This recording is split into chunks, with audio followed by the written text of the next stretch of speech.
Tarpkultūrinių konfliktų sprendimas. Antra dalis. Pamokos tikslai. Susipažinti su tarpkultūrinių konfliktų samprata, lygmenimis, konfliktų sprendimų stiliais, pagrindiniais požiūriais ir patarimais. Taip pat paanalizuoti savo pačių turimą tarpkultūrinių konfliktų patirtį, pabandyti jai pritaikyti pamokos metu gautas žinias. Kalbant apie šiandieninį pasaulį, kai atstumai tarp šalių sumažėjo, įvairios komunikacijos priemonės leidžia susisiekti ne tik su draugu kitame mieste, bet ir su gyvenančiu kitame žemyne, kai suintensyvėjus gyventojų migracijai vieną dieną gyvename čia, Lietuvoje, o kitą jau kurioje nors Europos ar netgi tolimesnėje šalyje, bendraujant su didelė kultūrinė, tautinė, rasinė ir kita įvairovė pasižyminčių žmonių, aktualu susipažinti su tarpkultūriniais konfliktais. Tarpkultūriniai konfliktai jau iš pavadinimo galima suprasti kyla tarp skirtingų kultūrų žmonių. Reiktų pažymėti, jog jiems galime priskirti ne tik tai konfliktus kylančius tarp skirtingų kultūrų, bet ir konfliktus tarp skirtingų tautybių, religinių įsitikinimų, rasių, socialinės padėties žmonių. Su šiais konfliktais jūs galite susidurti namuose, rusų tautybės kaimynas, giminaičių santuoka su kitataučiu, mokykloje, pavyzdžiui, bendraklasė romų tautybės, mokytojas musulmonų tikėjimo, arba gatvėje, tai yra netradicinės orientacijos vaikinas ar mergina, įvairių subkultūrų atstovai, kaip gotai, forsai ir panašiai. Konflikto sprendimas reikšmingas dar ir todėl, jog tarpkultūriniai konfliktai kilę tarptautinių lygmenių sukelia nemažai problemų ir žalos. Visi tikriausiai žinote, jog šiandieninėme pasaulyje vyraujanti nuolatinė įtampa tarp kai kurių rasinių, lytinės orientacijos ir etninių grupių neretai pereina į atvirą konfliktą. Pasaulio prekybos dangoraižių ir Pentagono ataka 2009 m. rugsėjo 11 d. Karas Irake, taip pat situacija Kosove, Gruzijoje ir Čečėnijoje, Kaukazo regione bei kurdų padėtis viduriniuose rytuose, tai pavyzdžiai, kurie rodo, jog kiekvienas individas kiek įmanoma turi gerinti savo įgūdžius konfliktų sprendimo ir derybų srityje. Norint išvengti konfliktų tarptautinių lygmenių, reikia pradėti nuo mažiausios visuomeninės ląstelės, tai nuo savęs. Todėl svarbu jau mokykloje susipažinti su visuomenės įvairove, mokytis tolerancijos ir įgyti supratimą bei įgūdžių padėsiančių susidūrus su tarpkultūriniais konfliktais. Konfliktas tai priešingų požiūrių, interesų, elgesio motyvų, siekių susidūrimas. Skirtingi individų ar grupių tikslai, elgesys bei požiūriai grindžiami išankstinėmis nuostatomis ir stereotipais gali būti laikomi konflikto veiksniais. Konfliktas gali būti traktuojamas tiek kaip neigiamas, tiek kaip teigiamas bendravimo aspektas. Sociologai visuomenės santykius bando paaiškinti iš suderinamumo arba konflikto perspektyvos. Suderinamumo požiūris grindžiamas kultūros samprata, kultūros vertybių perdavimu ateinančioms kartoms, o visuomenės pokyčiai aiškinami besikeičiančių požiūrių, tikėjimų, santykių tarp grupių ir individų kontekste. Konflikto požiūrio šalininkai visuomenę laiko konfliktų arena, kur vienos grupės išnaudoja kitas ir dominuoja, dėmesį telkdami į tai, kas sukelia konfliktus visuomenėje. Psichologijos mokslo atstovai taip pat vertina konfliktą iš teigiamos ir neigiamos perspektyvos. Iš vienos pusės tinkamai valdomas konfliktas gali būti laikomas kaip galimybė pokyčiams atsirasti, tai yra normalus procesas skatinantis pokyčius. Konflikto sprendimas nėra lengvas, ypač kai susiduria skirtingos kultūrinės vertybės. Svarbu, kad susidūrus su tarpkultūriniu konfliktu pabandytume atsisakyti išankstinių nusistatymų, susikoncentruotumėme į esminius dalykus, surastumėme savo sprendimo stilių, būtumėme empatiški, tai yra užjaučiantis ir atviri kitokioms nuomonėms bei vertybėms, bei skatintume bendradarbiavimą. Tarpkultūriniai konfliktai dažniausiai kyla tarp dviejų viena kitai prieštaraujančių grupių. Mes vis labiau ir labiau įsitraukėme į konfliktą dėl skirtumų, kurie egzistuoja tarp mūsų aplinkos ir mūsų pačių. Dauguma tarpkultūrinių konfliktų yra šių skirtumų netoleravimo ir ignoravimo rezultatas.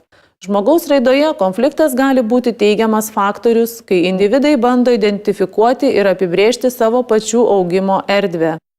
Iš kitos pusės patirtis kalba, jog dauguma konfliktų yra destruktyvūs ir neproduktyvūs, ypatingai ten, kur dominuoja viena pusė ir egzistuoja nuoseklus ir prievartinis dialogas. Dažnai nėra paprasta įvardinti konflikto sprendimo būdus, nes pirma, visi konfliktai yra unikalūs, antra, požiūriai į konfliktų sprendimą, ar tai būtų bendrame rate ar kaiminystėje, labai skiriasi ir priklauso nuo konflikto prigimties. Tarpkultūriniai konfliktai tiek kasdieninėse situacijose, tiek tarkim ir šiuose mokymuose gali kilti nepastebimai. Žmonės visada linkę priklijuoti kitiems etiketes. Tai mums dažnai padeda apibrėžti pasaulį aplink mus ir padaryti jį patogiu savo gyvenimui. Tam naudojamos tokios kategorijos kaip pavyzdžiui lytis, rasė, socialinis statusas, amžius ir kita. Poreikiai padaryti mūsų pasaulį geresnį savo patiems visada vilioja mūsų skirstyti grupės pagal mūsų pačių supratimą. Tai leidžia tarsi pasijusti vertingesniems, geresniems už kitus, nors objektyvios priežasties tam ir nėra. Pavyzdžiui, pabandykite įsivaizduoti save kurios nors stereotipiškai apibūdinamos visuomenės grupės atstovų. Gal Romas, Gotas ar kita. Ir pažvelkite į tai iš jo varpinės. Argi lygiai taip pat nepriskirtumėte jokio stereotipo savo. Forsas, pilkamasė ir panašiai. Taip atsiranda stereotipai, pagarbos kitoms kultūroms stoka, diskriminacija ir rasizmas. Konfliktai šiose situacijose dažnai yra neišvengiami, kadangi mažiau vertinama grupė tampa pažeidžiama ir nesaugi. Tarpkultūriniai konfliktai dažnai apibrėžiami kaip bendruomenės konfliktai, kurie kyla tarp dviejų grupių, kovojančių dėl teritorijos, religinio pranašumo, kultūrinių vertybių ir normų. Pavyzdžiui, žydai ir arabai, musulmonai ir krikščionys, tačiau jie gali kilti ir šalia mūsų. Pavyzdžiui, tarp šalia mūsų gyvenančių romų, lenkų ar kitų tautybės bendruomenės ir mūsų tautybės atstovų. Su šiais konflikto lygmenimis gali susidurti kiekvienas individas visuomenėje. Taip pat pabrėžiama, jog kiekvienas individas turi savo konflikto sprendimo stilių, nuo kurio priklauso, kaip jis elgiasi konfliktinėje situacijoje ir kaip sėkmingai sugeba susidoroti su konfliktu. Kiekvieno individo konflikto sprendimo stilius priklauso nuo daugelio dalykų, pavyzdžiui, bendravimo šeimoje būdo, visuomenės požiūrio į konfliktus ir jų propagavimą, nepropagavimą viešoje erdvėje, kultūros, religijos ir panašiai. Konflikto sprendimo stiliai. Pirmasis – konflikto vengimo stilius. Paprasčiau tariant, tyla gera byla. Geriausias konflikto sprendimas tai yra jo vengimas. Kas čia pykstasi, niekas nesipyksta, aš visai nesipykstu. Kokiosgi stipriosios šio konflikto stiliaus pusės? Tai yra vengiama sakyti tai, kas gali sukelti konfliktą. Silpnoji šio konflikto stiliaus pusė, tai konfliktas taip ir lieka neišspręstas, neišreikšti jausmai gali iškilti kito susidūrimo metu, naudingas tik trumpą laiko tarpą. Konkurencijos stilius. Tai konfliktas kaip mūšio laukas. Vyrauja grasinimai, tarkim, arba padarai šį darbą kokybiškai, arba nemokėsi už tai pinigų. Kritika, kaltinimai, nedraugiški klausimai, pavyzdžiui, kaip tu gali taip gyventi, nedraugiški juokeliai, pavyzdžiui, jei visi šoks per langą, tai ir tu šoksi ir panašiai. Stiprioji šio stiliaus pusė tai gali paskatinti žmonių kūrybiškumą ir energiją. Silpnoji pusė yra rizika įžeisti žmonės. Laimėjimas laikomas svarbesniu prioritetu nei santykių konstravimas, galimas smurtas. Sekantis konflikto sprendimo stilius tai yra kompromisų stilius. Tai kai abi arba viena konflikto pusė siekia kompromiso, dažnai veda prie konflikto sprendimo. Gali būti naudojamas kaip alternatyva kitokiam stiliui, pavyzdžiui, kai konkurencijos stilius nepajėgus išspręsti konflikto. Ir silpnoji šio stiliaus pusė kompromisas nėra geriausias sprendimas. Gali būti naudojamas kaip lengviausias, bet ne geriausias būdas konfliktui spręsti. Dar vienas konflikto sprendimo stilius tai prisitaikymo stilius. Tai kai žmogus užgniaužia savo poreikius ir prisitaiko prie kitų, kad liktų harmoningi santykiai. Pavyzdžiui, pirmyn daryk kaip išmanai, aš nenoriu su tavim ginčytis. Stiprioji šio konflikto stiliaus pusė tai yra pirmiausia, žmogus galvoja apie kito žmogaus poreikius. Toks stilius tinkamas šeimoje ar artimų žmonių rate. Silpnoji šio stiliaus pusė tai yra trumpalaikė strategija, pasiaukojimas gali būti vienpusis ir neigiamai veikti santykius. Nuslopinti poreikiai anksčiau ar vėliau iškyla, keldami naujų problemų. Paskutinis konflikto stilius tai yra bendradarbiavimo stilius, kai diskusija tęsiasi tol, kol abi pusės patenkintos rezultatu. Reikia labai aukšto sąmoningumo lygio, palankaus klimato, empatijos ir palaikymo. Stiprioji šio stiliaus pusė – tai efektyviausias konfliktų sprendimo stilius, silpnoji šio stiliaus pusė – tai, kad reikia daug įgūdžių, laiko ir energijos. Dažnai tik viena iš pusių yra linkusi taikyti tokį stilių. Kai kalbame apie skirtingų kultūrų, religijų ar etninių grupių susidūrimą, žymiai sunkiau įžvelgti teigiamas konflikto pusės. Kultūrinės nuostatos ir tikėjimai suformuoja skirtingą individų požiūrį į konfliktą, jo priimtinumą bei sprendimo būdą.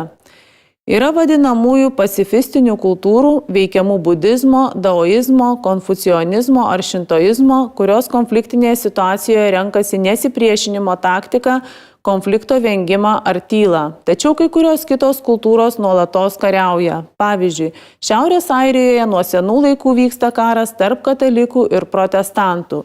Kaip manote, kokia yra mūsų tautos kultūra? Ar lietuviai yra labiau linkę nusileisti, o galbūt tyliai kovoti už savo įsitikinimus? Kokia yra jūsų nuomonė?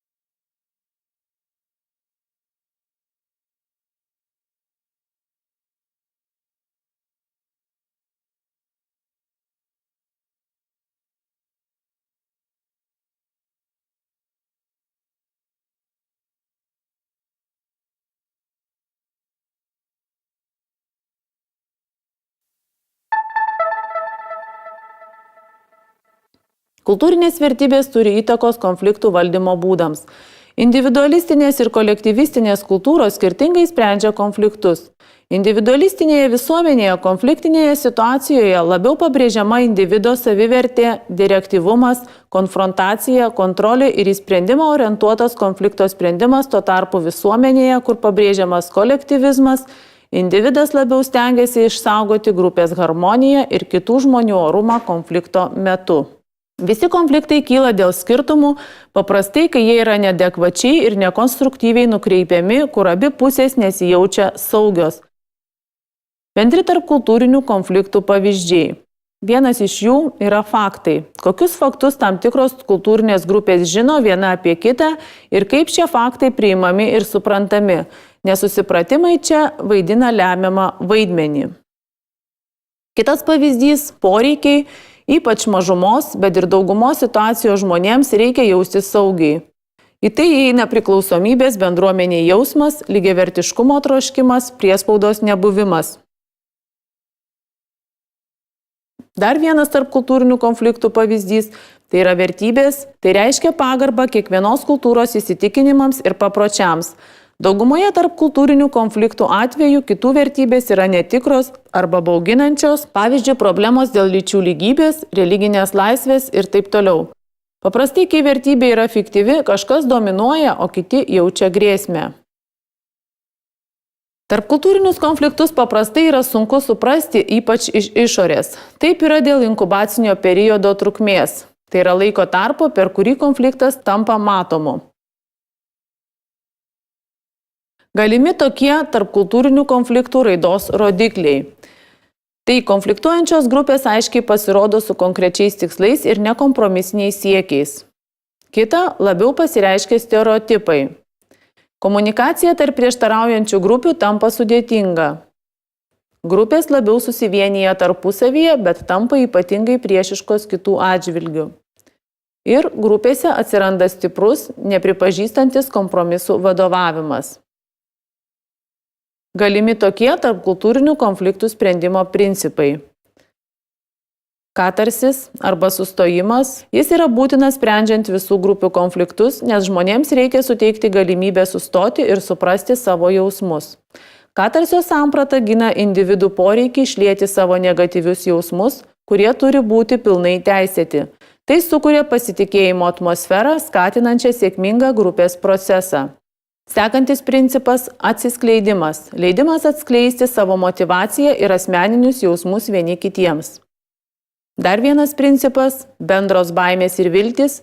Reikia padėti suprasti, jog žmonės turi panašias baimės, o diskusija apie tai gali padėti įveikti kliūtis ir vesti link bendrų vilčių ir supratimo.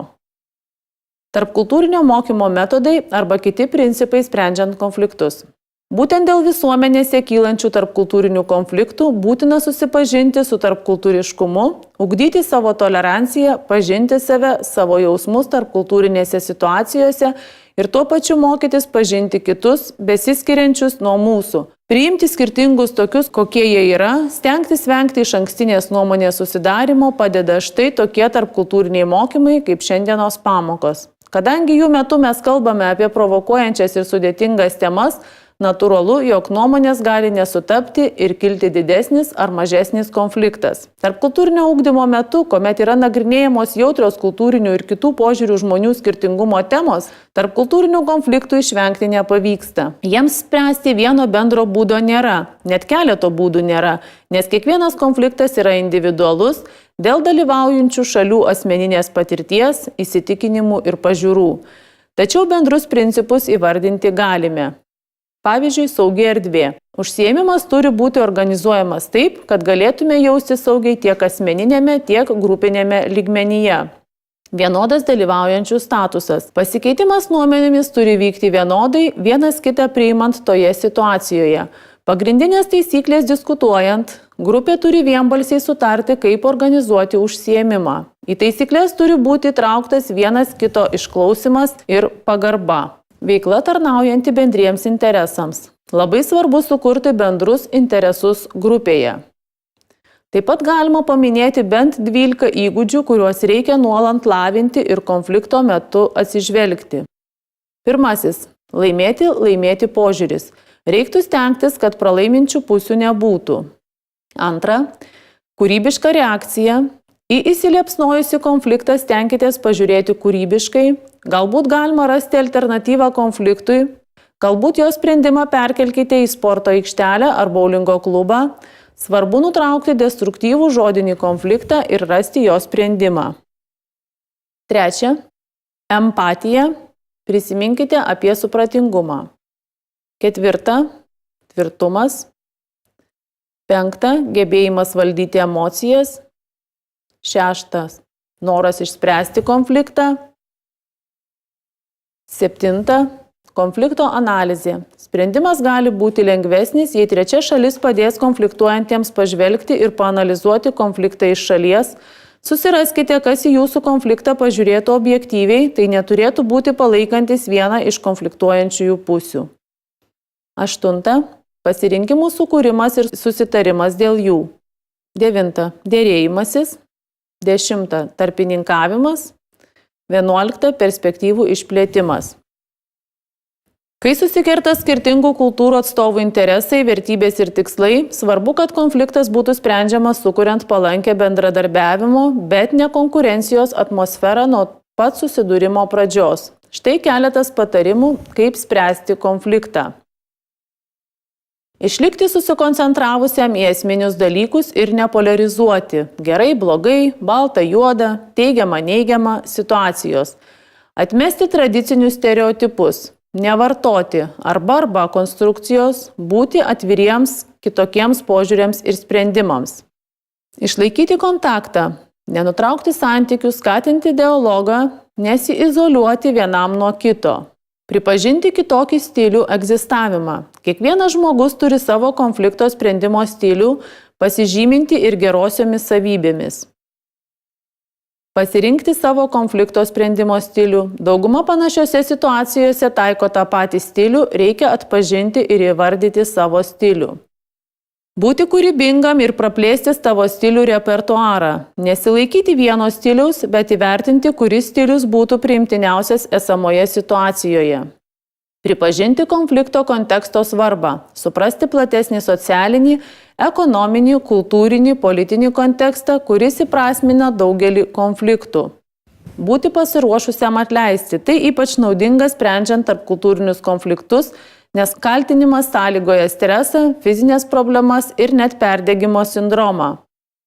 Jeigu kyla rimtų ir aštresnių konfliktų, kurie sukelia įtampą ir krypsta link destruktyvių, galbūt net fizinių veiksmų, geriau atidėkite sprendimo priėmimą ir pagalvokite apie kitas tinkamas galimybės išspręsti problemą.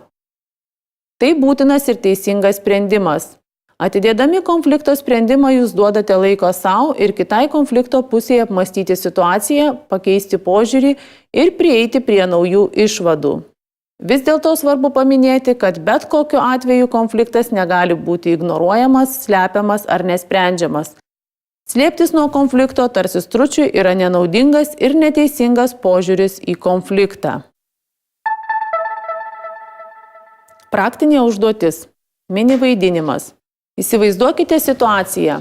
Mokyklos krepšinio aikštelėje po pamokų kamuolį mėtyti atėjo keletas romų tautybės berniukų. Jie atklydo į šalia esančio mikrorajono, kuriame krepšinio aikštelės tinkamos žaidimams nėra. Neilgai trukus, toje pačioje aikštelėje pasirodo mokyklos, kuriai ir priklauso aikštelė krepšinio komandos nariai. Pastarieji nepatenkinti, kad jų aikštelę užėmė romai, kitaip tariant čigonai. Nutarė, kad laikas jiems nešdintis. Taip ir pasako.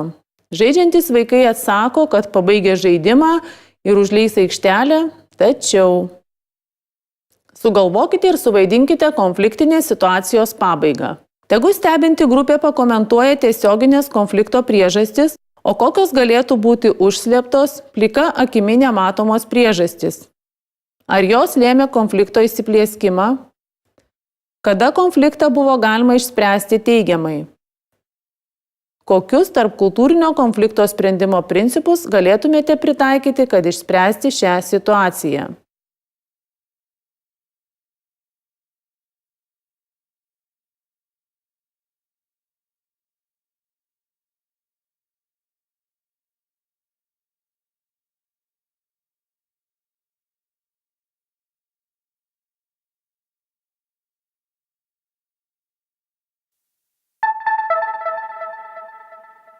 Situacija numeris 2.